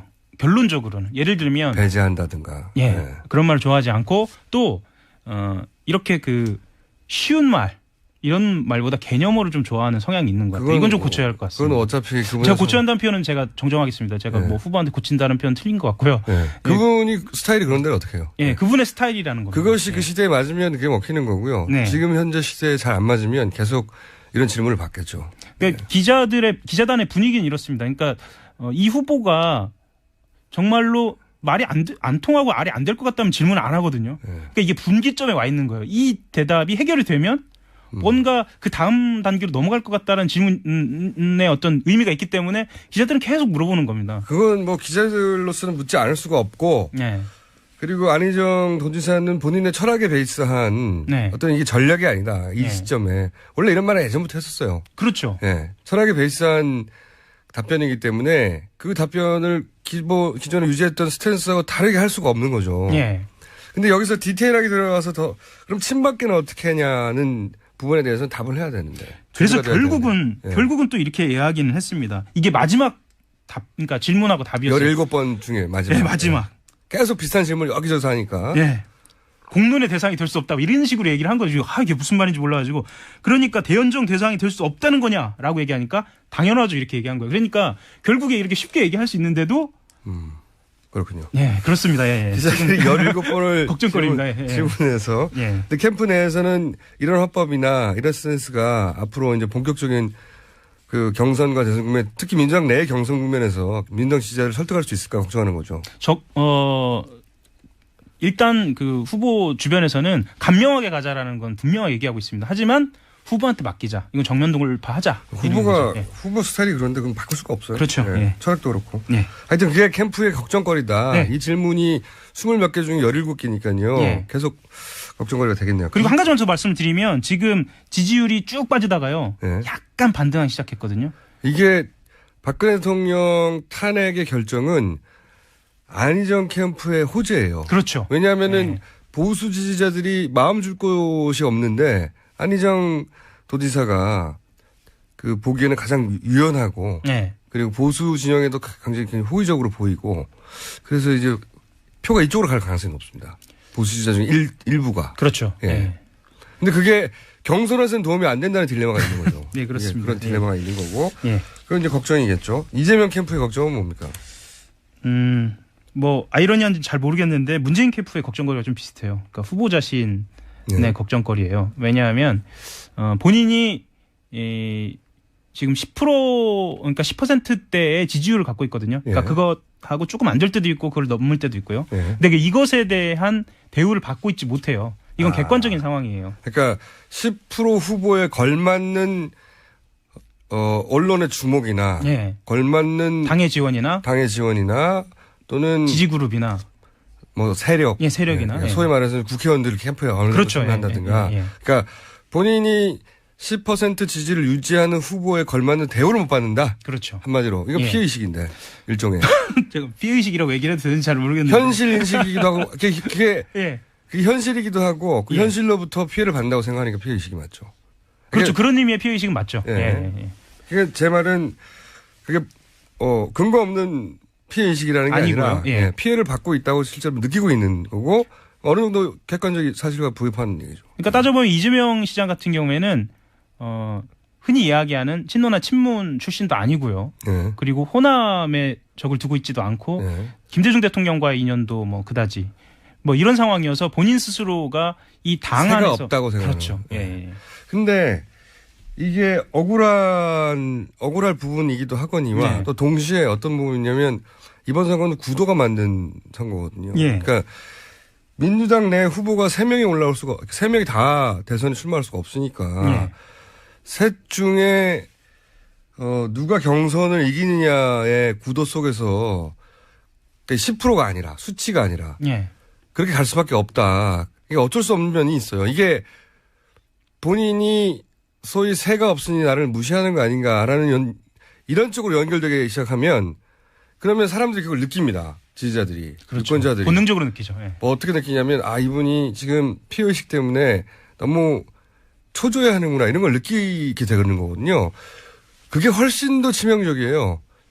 이 언론이나 또는 당의 지지를 실제로 제대로 못 받는다 하더라도 그거보다 더 치명적인 건 후보가 그걸 느껴서 그게 행위에 드러난다, 행동에. 근데 이제 캠프 내부에 있는 그 참모진 같은 경우에는 수는 적지만 굉장히 영민한 부분이 있습니다. 그래서 이게 이제 맞는 판단인지 아닐지는 이제 지지자들이 판단을 할 문제인데 예를 들면 대화의 스타일이나 그 강연의 스타일이 많이 바뀌었어요. 아, 그래요? 부드럽게? 아니요. 그러면요? 오히려 반대로. 더 강하게? 예. 이거는 이제 판단의 영역으로 좀 남아있는 것 같습니다. 그러면 안희정 그 도지사와의 차별점을 거기서 찾을 수도 있죠. 그래서 확실한 2등 전략. 경선 내에서 2등. 지지율은 약간 떨어지더라도 안희정 도지사의 지지율이 어차피 경선 내에서 표로 연결되지 않는다고 생각하고 야권 지지자를 결집시키는 전략으로. 그러니까 문제는 이 구도가 만들어져서 10%입니다 불구하고 민주당 후보가 3명이나 되는데 유력한 후보들이 10%대가 넘는 후보들이 3명 다하게 골고루 갈 수가 없으니까. 그렇죠? 그래서 한 가지만 좀 더 그래서 만들어진 약간의 뭐랄까요. 무시라고 느끼는 덜 관심인데 이걸 피해의식으로 연결하면 그리고 그걸 후보의 개인기로 극복할 수 없거든요. 없습니다. 초조해하지 말았으면 좋겠어요. 제가 보기에는. 그래서 저는 한 가지만 좀 말씀을 드리고 싶은 게 지금 아까 뭐 말씀드린 그 대세론이 영향이 있는 건 사실인데 조금 더 들여다보면 굉장히 지금 재밌는 구도에 와 있습니다. 어떤 구도에 와 있습니까? 이게 예를 들면 이렇게 좀 디테일하게 보면 안 지사가 이 본인이 갖고 있는 딜레마를 극복을 한다든지 아니면 이재명 시장이 어느 정도 호남에서 2위의 어떤 유의미한 결과를 내느냐에 따라서도 판이 좀 흔들릴 여지는 충분히 있습니다. 그래서 좀 흥미롭게 좀 지켜봐야지 않을까. 경선이 1차에서 끝나지 않고 민주당 경선은 2차까지 갈 수도 있다. 그게 민주당한테는 나쁜 일도 아니죠. 그렇죠. 지금 같은 구도에서는. 근데 어쨌든 각 캠프는 각각의 고민을 안고 있고요. 그 고민이 적진 않다. 그렇죠. 지지율은. 어쨌든 민주당 캠프의 걱정만 다룰 일은 아니고 국민의당도 걱정거리가 요즘 많아요 보니까. 거기 심각하죠. 거기도 잠깐 잊고 있는 사이에 사람들이 이제 탄핵에 집중하는 사이에 거기도 좀 난리가 난 측면이 있고요. 특히 제3지대와의 관계도 굉장히 흥미롭습니다. 가장 깔끔한 상태는 지금 정의당입니다. 그렇죠. 후보도 빨리 결정됐고 그래서 저희가 이제 오늘은 정의당 심상정 대표하고 아이스 브레이킹 정도 했고 본격적인 대선 후보로서 인터뷰를 했다기보다는 1시간 정도 말해서 따로 본격적인 인터뷰 하겠지만 이분들 다 모실 텐데 네. 캠프 내 걱정거리고 재밌네요. 네. 오늘은 좀 도움이 된 것 같습니다. 본인이요? 본인이 방송에 도움이 됐다는 예. 말을 본인이 평가하는 거예요? 네. 예. 어림없고 이 정도로는. 자, 여기까지 하겠습니다. 한겨레신문의 하영 기자였습니다. 네, 감사합니다. 시흥 캠퍼스 설립을 반대하면서 시작된 서울대 학생들의 본관 점거가 지난 주말 종료됐습니다. 학교 측의 무력 행사로. 왜 이런 일이 벌어지고 있을까요? 서울대 본부 점거본부. 네, 그렇군요. 서울대 본부를 점거하는 본부의 이시연 정책팀장 연결되어 있습니다. 안녕하십니까? 네, 안녕하세요. 네. 그 서울대에서 그 점거한 학생들을 소화전 물을 끓여다가 뿌려서 이렇게 해산을 시켰네요. 그죠? 네, 맞습니다. 네, 다친 분들은 없고요. 일단 첫 번째로 첫 번째로 이제 학생들 끌어낸 건 소화전을 이용해서는 아니었고요. 그 학생들이 이제 70여 명이 안에 있었다가 학교가 이제 그라인더로 문을 나무 판자를 부수고 또 쇠사슬을 끊고 안으로 밀려 들어와서 학생들을 폭력적으로 끌어냈습니다. 그 과정에서 2명이 구급차로 실려가고 다수가 찰과상과 피를 흘리는 등 부상이 있었고요. 이제 2차로 진입을 시도할 때 학생들을 물대포로 써서 그때는 비록 부상자가 생기지 않았지만 굉장히 많은 사람들이 고통을 호소했었습니다. 자, 사실 대학과 학생들의 이런 정도의 물리적 충돌은 요즘은 잘 없는 건데, 예, 시흥 캠퍼스 때문으로 알고 있어요. 저희도 이 서울대 시흥 캠퍼스에 대해서 계속 주목하고 있는데, 학생들이 이 시흥 캠퍼스 문제를 들고 나온 이유가 뭡니까? 일단 저희가 시흥 캠퍼스 학생사회가 시흥 캠퍼스를 처음 접하게 된 건 사실 사업을 추진하고 4년 뒤인 2013년에 처음으로 언론 기사를 통해서 접했기 때문에 투쟁을 해왔습니다. 이제 그때는 실시협약을 체결하지 말라고 그때부터 요구해왔고. 학생들이 그러면 왜 그걸 반대하는 거죠? 캠퍼스를 그 반대 핵심이 뭔지 좀 알려주세요. 저희가 반대하는 핵심 논거는 이것이 대학의 공공성을 파괴할 것이라는 우려 때문입니다. 공공성. 아시다시피 서울대가 아시다시피 법인화되면서 국가 예산과 책임이 점점 더 줄어들 전망이고 실제로 올해도 국고 출연금이 삭감됐는데요. 그렇다면 결국에는 지금 현재 캠퍼스에 거의 맞먹는 규모의 캠퍼스를 지어야 하고 그렇다면 기업과 좀 외주 상업시설들로부터 재원을 마련할 수밖에 없고 그렇게 되면 결국에는 학교의 연구와 또 학교의 각종 시설들이 외주화되거나 아니면은 재벌 기업들에 의존해서 운영될 수밖에 없다. 일례로 이미 학교 안에 있는 생활협동조합들이 계속 설 길에 일어서고 있는데 이렇게 되면은 학교에 있는 편의시설과 기숙사를 외주화되면서 학생들에게 물가 부담으로 전가되고 또 학교는 산학협력을 통해서 운영 비용을 조달하겠다고 하는데 평창 캠퍼스 사례를 보면 경제 위기 때문에 그것조차 될지 난망하거든요. 그렇다면 결국 실패로 인한 비용을 구성원들이 짊어져야 된다. 이런 이유로 학생들은 반대를 하고 있습니다. 그런데 이제 그 서울대가 법인화가 됐기 때문에 사실 서울대 법인화는 서울대에서 과거에 요구하는 사항이기도 했었거든요. 제가 궁금한 것은 예를 들어서 재벌들이 그러면 이제 학교에서 재원 마련을 위해서 정부에서 그 예산이 없으니까 외부에서 돈을 끌어와야 되는데 외부에서 그 돈을 끌어올 것 중에 산학협동 뭐 이렇게 하면서 재벌들 돈을 끌어오는 수밖에 없긴 하지 않습니까 현실적으로. 근데 그럴 경우에 생길 문제가 뭐라고 보시는 거예요? 그러니까 저희는 일단 얼마 전에 구체적으로 가습기 살균제 사건이 되게 많은 국민들에게 충격을 주지 않았습니까? 그때 산학협력 때문에 사실은 기업들의 수요에 맞추기 위해서 맞춘 연구를 하기 위해서 연구 보고서를 조작하고 실제로 산학협력이 연구 부정과 되게 높은 상관관계가 있다는 것이 여러 연구를 통해서 밝혀지고 있고 전체 연구 부정률의 37%를 서울대 교수들이 저지르고 있습니다. 이것을 보면 사실 또 마찬가지로 서울대는 거의 1, 2위 수준의 산학협력 규모를 자랑하고 있거든요, 이미. 근데 평창 캠퍼스 전체를 만약에 산학협력을 통해서 운영을 하게 된다라고 하면 굉장히 연구가 심각한 연구의 자유에 아하. 침해가 생겨날 거라라고 보고 있고, 뿐만 아니라 사실 기업들에 의존을 하게 되면 의존을 해서 사실 캠퍼스를 운영할 수밖에 없게 되면 아까 말씀드렸듯이 편의시설과 이제 기숙사 같은 게 외주화되면서 학생들에겐 등록금 인상, 사실상의 등록금 인상과 같은 효과로 이제 피해가 전가될 것이다라고 보고 있습니다. 그러니까 이제 그 대학이라는 곳이 결국은 물주인 재벌들 입맛에 맞는 연구만 하게 될 거다. 예, 맞습니다. 협동기관이 아니라 산하기관이 될 거다. 아예. 예. 돈에 예속될 것이다. 이런 걱정을 하시는 거죠. 예. 예. 충분히 합리적인 그 우려인 것 같고요. 대학이란 곳마저도 이제 자본 논리에 따라서 대학 그 재벌에서 하라고 하는 연구만 하게 될 거다. 뭐 맞습니다. 예. 그럴 것 같고요. 그리고 그 성낙인 총장 퇴진 운동을 하는 이유는 뭡니까? 저희가 성낙인 총장을 퇴진을 요구하게 된 계기는 지난 토요일에 3월 11일 있었던 폭력 진압과 물대포 사용으로 인한 강제 해산에 네. 굉장히 많은 학우들이 분노를 했고, 그래서 성낙인 총장은 더 이상 서울대 구성원을 대표할 자격이 없다라고 판단하고 총장 퇴진 운동을 시작했습니다. 그래서 벌써 사실 4,000명 가량의 그 학부생들이 서명에 참여했고, 졸업생들도 1,000명 이상 일요일이 지난 뒤 한 이틀밖에 안 됐는데도 참여한 상황입니다. 그렇군요. 그러니까 대학을 장사하는 곳으로 만드는 데 대해서 반대하는 것이고, 총장이 이런 요구를 학생들을 폭력적으로 진압하는 데 대해서 퇴진 운동을 하시는 거고, 그렇죠? 예. 들어올 시설 중에 학생들이 반대하는 것도 있습니까? 이런 시설이 들어온다니 말이 안 된다, 이렇게? 그렇죠.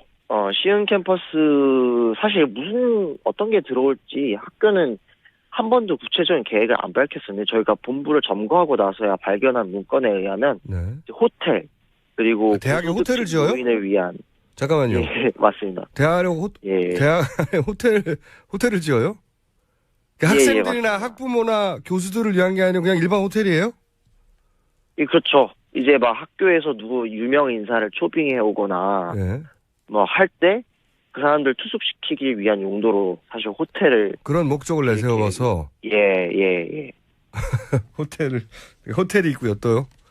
네, 호텔과 이제 지역의 고소득층 노인을 위한 이제 실버타운을 계획 중이었고요. 실버타운을 왜 대학 안에다 짓습니까? 예, 사실 그래서 학교가 이제 학생들을 위해서 사실 공간이 필요하다라고 이야기하는 명분은 사실 되게 말이 안 되고요. 실상을 보면은 이 엄청난 운영 비용을 어떻게 조달할까 골머리를 싸맨 끝에 결국에는 돈벌이가 되는, 사실 대학이 할 짓이 아닌 사업들을 기획하고 있었던 거죠. 실버타운을 서울대 캠퍼스 안에 짓고 호텔을 짓는다고요? 예, 맞습니다. 숙박업인데요. 그럼 기획부동산인데요, 보니까. 아하. 그렇죠. 그러니까 지금 그 학생들의 학업과는 전혀 무관한 시설물들이 들어오고, 또 그 재원은 예. 기업들, 재벌들한테서 받고, 네. 예. 그래서, 학교 시설도 부적합한 시설이 들어오지만 그 돈도, 자본의 논리에 따라서 움직일 테니 그 돈을 받게 되면 대학이 아니라 이제 대학마저도, 자본의 산하기관, 재벌의 산하기관으로 전락하게 될 거다. 교수들도, 연구도 그렇게 되게 될 거고. 근데 이거를 폭력적으로 진압을 했다. 이런 얘기군요. 그렇습니다. 사실 이번에 행정관 소위 이사 명분이 예. 행정관 직원들이 임시로 근무하고 있는 곳에 이제 20억 원짜리 정부 재정 지원 사업이 들어올 거다라는 예. 것이었는데요. 20억 원짜리 사업을 위해서도 이렇게 폭력적인 진압을 감행하는 학교가 예. 과연 1조 8천억 원이라는 사업비가 들어간 시흥 캠퍼스가 지어지면은 앞으로 그 세부 추진 계획할 때 이거 돈벌이를 위해서 필요하다 하면 얼마나 또 더 비민주적으로 강행을 하겠습니까? 그래서 저희는 시흥 캠퍼스는 돈벌이를 위해서 지어지는 것일 뿐만 아니라 이를 위해서 학생들의 민주주의까지도 이제 말살시킬 정책이다, 이렇게 보고 있습니다. 알겠습니다. 오늘 여기까지 듣고요. 이 사태가 어떻게 전개될지 모르겠는데 전개되는 과정 지켜보면 저희가 계속 연결해 보겠습니다. 관심을 끊지 않고. 오늘 말씀 감사합니다. 예, 감사합니다. 네. 지금까지 서울대 본부 점거 본부, 네. 서울대 본부를 점거한 본부입니다. 이시연 정책 팀장이었고요. 그리고 서울대 측에 저희가, 반론권 언제나 보장되어 있으니 학교 측 입장도 저희가 연결해서 들어보려고 할 텐데 인터뷰를 안 해주시면 할 수 없지만 반론권은 언제나 열려 있습니다. 친절한 AS. 아침 알람을 뉴스 공장으로 맞춘 애청자인데 초등학생의 아들이 김호준 씨 목소리를 듣고 얼굴이 궁금해하기에 심상정 대표와 함께 찍은 사진을 보여줬더니 애가 깜짝 놀랍니다. 예, 야수냐고. 예. 시사 요정 김호준은 너무 심한 거 아닙니까? 네. 시사 요괴로 바꿔달라고. 너무하네요, 사람들 정말. 시사 불한당 정도는 제가 받아드리겠습니다. 전북 군산입니다. 탄핵 전 저희 어머니도 2박 3일 탄핵 집회 알바 전화를 받았는데 어머님은 모르시는 분이었다고 합니다. 이 전화번호를 어떻게 알았을까요? 그러게요. 네. 이 동원책에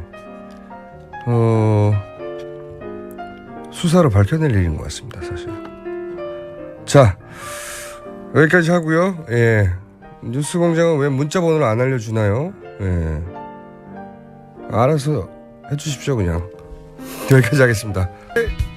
그럴 계획이 아니었는데 슬그머니 고정이 점점 되어가는 분입니다. 네. 진실탐사그룹 기자와 사진기자와 변호사와 경찰과 이런 분들이 잔뜩 모인 이상한 그룹입니다. 셜록의 이명선 기자님 나오셨어요. 안녕하세요. 네, 안녕하세요. 네. 이게 이제 스리슬쩍 고정이라고. 네. 근데 한 오늘과 다음 주 정도까지는 아마 지켜보겠다는 게 저희 제작진들이에요. 네. 이번에 좀 어려운 주제를 시키시더라고요. 어쩐지. 자, 이번 주제가 이때까지 해왔던 연장선상이긴 하지만 별도 취재가 필요했던. 네네. 네. 종편의 패널들에 네. 관한 이야기. 네. 사실 종편을 보시는 분들은 패널들을 보면서 감탄하기도 하고 욕을 하기도 하고 좋은 의미로든 나쁜 의미로든 네. 대단히 인상적으로 봅니다. 총수님이 자주 보신다고 들었습니다. 저는 자주 봐요. 재밌어요. 아니 어떻게 저기서 저런 논리가 나오지? 굉장히 네. 재밌게 봅니다. 저는. 네. 예. 그래서 참고용으로 재밌게 보는데. 네네. 자, 종편이 생긴 지가 벌써 4년, 5년, 6년인가요? 6년째죠? 6년째. 네. 그런데 이제 종편 패널의 특징은 첫 번째는 목소리가 크고요. 그렇죠. 예. 실제 목소리가 큽니다. 목소리 큰 분들이 살아남더라고요. 네. 발성이 좋다는, 그러니까 목소리가 크다는 게 뭐 주장이 강하다 이런 말 말고 진짜 물리적으로 목소리가 커요. 그렇죠. 무슨 일이 분들이. 난 것처럼 네. 그렇게 느껴질 정도로. 별일도 아닌데 막 지금 당장 불이 난 것 같은 목소리를 낼 수 있는 분들. 네. 그리고 같은 패널들이 여러 곳에 나온 분들이 많은데 네네. 똑같은 얘기를 살짝 틀어서 바로 다른 이야기처럼 들리게 하는 능력들도 있어요. 네. 듣고 보면 똑같은 얘기인데. 네. 또 어떤 능력이 있냐면 바로 이틀 전까지는 그 똑같은 사안을 공격하다가 이틀 후에 갑자기 그 사안을 칭찬하는, 근데 그 사이에 설명이 없어요. 혹은 칭찬하다가 갑자기 다시 비판하러 돌아섰는데 그 사이에 왜 그런지 설명이 없는 경우가, 그런 놀라운 능력들이 좀 있습니다. 네, 이분들이 정말 바쁘십니다. 저도 그 전 회사 다녔을 때 그 카페에서 주로 목격을 했었거든요. 카페? 네, 그 종편들이 광화문 중심으로 있잖아요. 모여 있기 때문에 네. 네, 거기서 그 대본을 좀 보신다거나 아니면 준비를 좀 카페에서 많이 하시는 기자님 편이죠. 목소리 너무 작게 나온대요. 네네. 허리를 쭉 펴고. 예. 네. 왜냐면은 지금 저희 이게 녹화가 되고 있거든요. 일부. 네네네. 네. 마이크에 가려서 얼굴이 안 보인다고. 아하. 네. 지금 TV 방송이 나오고 있죠? 일부, 예. 네. 예, 저희가. 자, 그런데요. 근데 그분들이 사실 돈을 많이 버시죠. 그분들이 그러니까 각 방송사를 돌아다닐 때 메뚜기 거점으로 카페를 쓰는군요. 네네네. 그래서 뭐 저도 들은 얘기인데 뭐 오토바이를 빌려서 다닌다는 분도 있고 그다음에 아예 기사님을 불러서 고용을 해서 임시로 고용을 해서 이런저런 곳을 다니시기도 한다. 워낙 그 시간 사이 그렇죠. 출연 시간 사이가 촉박하니까 네네. 그렇게 택배 당하는군요. 퀵 당하고. 그 정도로도 그 정도로 그 수입이 짭짤한가요? 그렇게 막 돌아다니고 차를 별도로 고용할 만큼? 제가 여쭤보니까요. 이 미니멈이 한 15만 원 정도고요. 생각보다 적네요. 그다음에 가격이 올라가기 시작하는데 그렇구나. 요즘 방송이 등급이 있군요. 70분 정도 되는 것도 있잖아요. 그러니까 길이에 좀 비례하는 것 같습니다. 그래서 방송 길이가 좀 길면 20만 원. 그리고 또 만약 고정을 약속받았다. 그럼 가격을 올리거나 또 이제 주필 출신이다. 그렇게 되면 이제 우리 식구니까 또 약간 올려주는 경향이 없지 않아 있다. 15만 원 선에서 시작하는 거군요. 네. 그래서 이 사람이 나올 때 시청률이 잘 나온다면 또 올라가는 거고, 그렇죠? 네, 인지도가 올라가고. 뭐 하여튼 그렇게 해서 쭉쭉쭉 패널들 사이에서는 자기들의 출연료 등급을 서로 모르겠군요. 그렇죠. 올려달라는 분들도 있다고 하더라고요. 여쭤보니까. 그렇고 이분들의 저는 대본이 좀 궁금해요. 대본을 정말 그러니까 어떤 방향성을 가진 발언들을 쭉 하잖아요. 네. 어떤 사안이 등장하면 야 이건 입을 서로 맞춘 건가 싶을 정도로 한 방향으로 몰고 가거나 네네. 또는 하여튼 합의 있나? 이런 생각이 드는 사전 합의 있나? 약속 대련인가 싶은 부분이 있거든요. 이게 사실 좀 구조적인 문제인 게 TV조선이나 채널A 같은 곳은 그 이른바 조중동이라고 불리는 보수 신문사 출신의 부장들이 CP를 맡는 경우가 많습니다. 그러니까 신문사 출신들이. 네, 책임 프로듀서를 맡고 있죠. 그러니까 이분들의 입김이 당연히 크게 작용하게 되고 그래서 보수적으로 흘러갈 수밖에 없는 상황이고요. 그다음에 또 제가 궁금한 건 이런 거예요. 네네. 그러니까 거기 보수 패널을 불렀으면 당연히 보수적인 발언을 할 텐데 네. 제 말은 보수 패널도 다 생각이 다를 수 있는데 네네. 한 방향으로 쫙 몰려가는 느낌이 있거든요. 근데 그게 어느 정도 사전에 약속된 것인가 그게 궁금합니다. 제가 그거는 사실 좀 많이 캐물었는데 그러니까 답을 정하는 건 본인들은 본 적이 없다라고 했는데요. 근데 질문지 자체가 일종의 그 보수적으로 흘러갈 수밖에 없게끔 짜여있기 때문에 그렇게 흘러갈 수밖에 없다고 그렇게 많이 좀 질문지가 해줬죠. 그런 가이드라인 역할을 하는 거군요. 네. 이 사람들은 나쁜 사람이죠? 뭐 이렇게 예를 들면 묻는다든지. 저도 한번 그 종편에서 앵커 비슷한 걸 해봤습니다. 시사 프로그램을 진행해봤었는데 한 번. 근데 그때도 저는 이제 뭐 막내나 다름없기 때문에 그 질문지를 보고 있는 수준이었는데요. 근데 세월호 전국이 좀 한창 진행되던 시절에도 좀 유병언에만 너무 초점이 맞춰져 있다 보니까 뭐 거기서 갑자기 또 무슨 팽목항 얘기를 한다거나 하는 건 좀 결에 안 맞았어요. 대본이 아예 그렇게 대본이 이렇게 있으니까. 그렇죠. 제 입장에서는 그렇게 보였고 그다음에 그거를 이제 처음에 아이템 선정하고 패널을 정하는 과정에서는 뭐 일종의 판이 짜여진다. 이렇게 단정 지을 수는 없지만 어쨌든 뭐 윗선의 입김이 작용할 수밖에 없다라고 봅니다.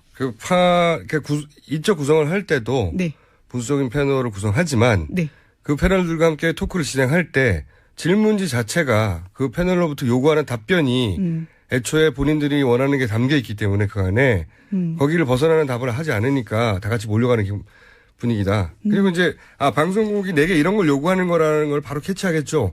그런 분들도 있겠죠. 근데 그게 싫어서 또 나가시는 분들도 제가 통화를 했는데요. 그래요? 네네. 왜? 그 이유가 뭡니까? 좀 구체적으로.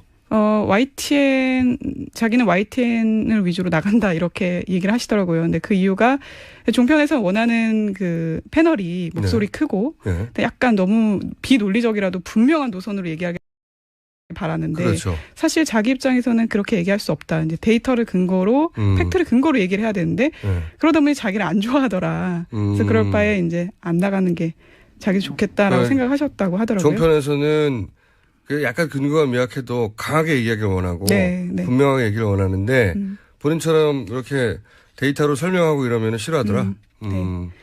그리고 패널 선정에 있어서도 제가 전화해본 뭐 PD나 작가 같은 분들은 그 최소한 기계적인 균형을 맞추기 위해서 진보 패널을 좀 찾으려고 하셨다고 해요. 근데 이제 밑선에서 어느 정도 좋아하는, 선호하는 패널이 있고 아닌 패널이 있다 보니까 또 그 선호하는 패널들을 부르다 보니 이미 이제 테이블에 앉아야 꽉 찼죠. 네, 꽉 찬 거죠.